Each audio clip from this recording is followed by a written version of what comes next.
So you may remember in our previous notes, I mentioned at the end that we could get irrational solutions when using the quadratic formula.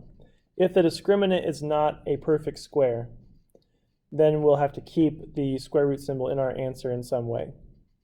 And so we're going to look at those situations here in these notes today. Just remember for the general information here is your formula for the quadratic equation, and we'll be using that to solve these equations here. So again, we'll do 3 examples and we'll see what we get. So our first one is x squared plus 5x minus 21 equals 0. Again, we want to identify a, b, and c. A here is 1.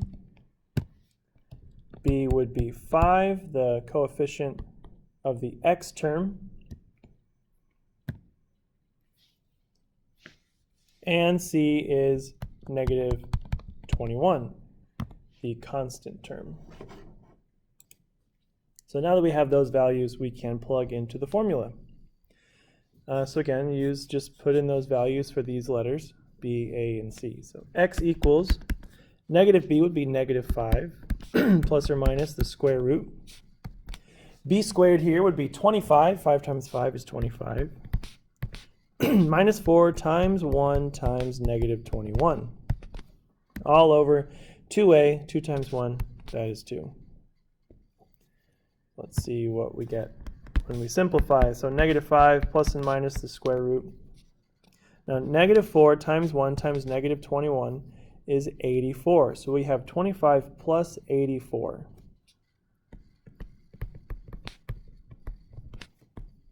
All over 2.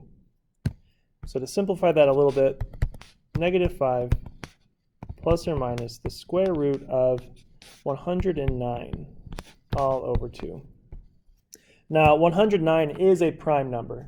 It does not have any factors, so it definitely doesn't have any perfect square factors, so we can't really simplify that at all. So here we have just x equals negative 5 plus and minus the square root of 109 over 2. And this is fine. You can leave it like this.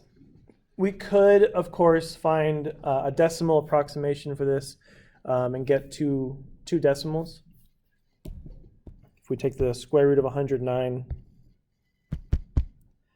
that's 10.44 approximately. So we could use that decimal approximation, that estimate, or the rounded decimal, to get 2 answers that would be rounded decimals. So they wouldn't be exactly correct, but they would be close enough.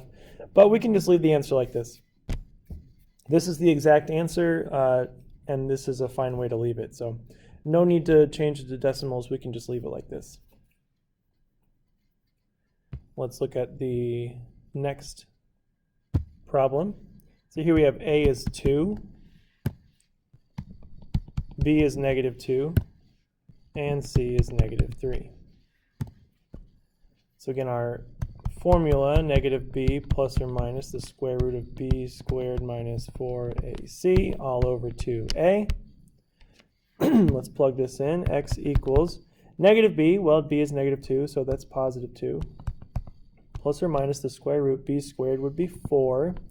Minus 4 times 2 times negative 3 all over 2a. 2 times 2 is 4. So x equals 2 plus and minus. Now negative 4 times 2 is 8. Negative 8 times negative 3 is positive 24. So we have the square root of 4 plus 24 all over 4. Well, 4 plus 24 is 28. And so now what you want to do is look at this and see if we can simplify it. The square root of 28, you can think of that as the square root of 7 times 4. Because 4 is a perfect square, we can actually take the square root of that portion of it. Didn't want such a large highlighter, but that's okay. So now we can simplify that as 2 square root 7. So we'll just replace the square root of 28 with 2 square root 7. What that does is it allows us to simplify one more time we can divide each of these numbers by 2 because they're all even. So our final simplified solution is 1 plus and minus the square root of 7 all over 2. You can leave it like that. Now, right here, this way of writing the solution is also correct. All of these mean the same thing. It's just not simplified.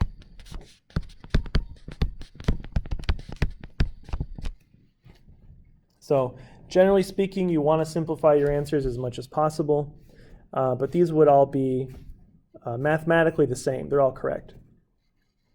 And again, we could get decimal answers. The square root of 7 is 2.645 and so on. So we could do 1 plus that number divided by 2 and 1 minus that number divided by 2.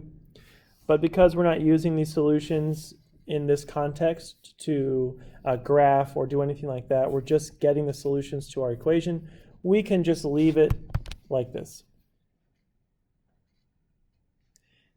If we were curious though, just for the notes, we could actually find this out. So if this is the square root of 7, we want to add that to 1 and then divide by 2. So we get 1.82. I'll just do 2 decimal places. And then for the negative version, 1 minus this number,